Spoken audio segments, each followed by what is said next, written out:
Reverend Ken Mackenzie has been minister here in the parish of Braemar and Crathie for almost 20 years.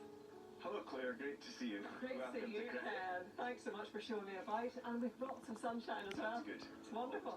And before the singing started, I discovered it's a special place for a parish. Well, Ken, this is glorious. What a place to work. You must love it. Wonderful. We're better to see something, enjoy something of the beauty of God's creation. These hills are majestic. The valley is so wonderful. In the mid-19th century, the royal family were so drawn by the majesty of these mountains that Prince Albert bought Balmoral Castle for Queen Victoria, and since then every monarch has worshipped at Crathie Kirk.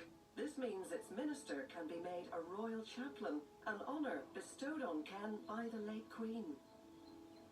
And what was it like being chaplain to the late Queen and now His Majesty the King? Well, I found it hugely rewarding, real privilege, and getting to spend time with them at moments of good times and not so good times, of course. And you became very close to the late Queen.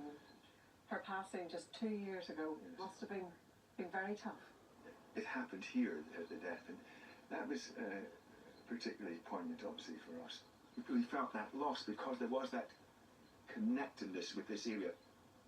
And how do you reflect on her life and your connection to her 2 years on?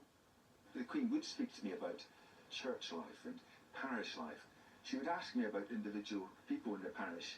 How is so-and-so doing? She very much felt part of this worshiping community.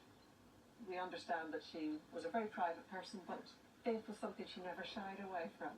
No, and she was very clear about the faith, and it wasn't just going to church. Faith was real, it was deep, and I think she had a real sense of calling. She had a very, very clear sense that she had a responsibility to this nation that was given to her, to some extent, by God himself. Well, I can see the kirk just up here, and I would love to see inside. Would you show me We're going around? to do it. We've got to start climbing. I've got my trainers on, I think I'll manage.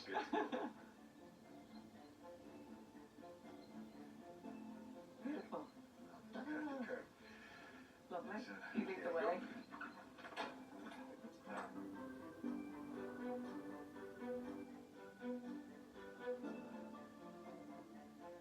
This is incredible. Tell me about the history, first of all. Well, there's been a church in this area for a very long time, since the 6th century, but on this site, this is the second church, built especially for the royal family.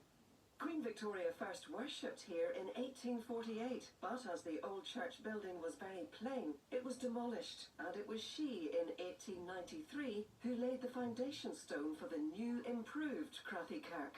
But it's not a royal church. It's not a royal church. It's a parish church. We're part of the Church of Scotland. Queen Victoria is very clear that she was a local landowner and she should go where her people were to worship. And they still worship here. How often would they come to a service? They come pretty much whenever they're up, so sometimes 20 or 21 Sundays a year that they had either the late Queen or the present King. And this is where they sit? They sit in these pews there. Incredible. Just like Wimbledon has its royal box, Crathie Kirk has its royal pews. And this one's slightly different in the middle. Who sits here? This would be the sovereign, so the late Queen sat there for 70 years. The King and Queen now sit here regularly. And they're very much part of the congregation. Very much part of the congregation. Sometimes in the winter time, he would be here when just 50 people, and he'd know them all.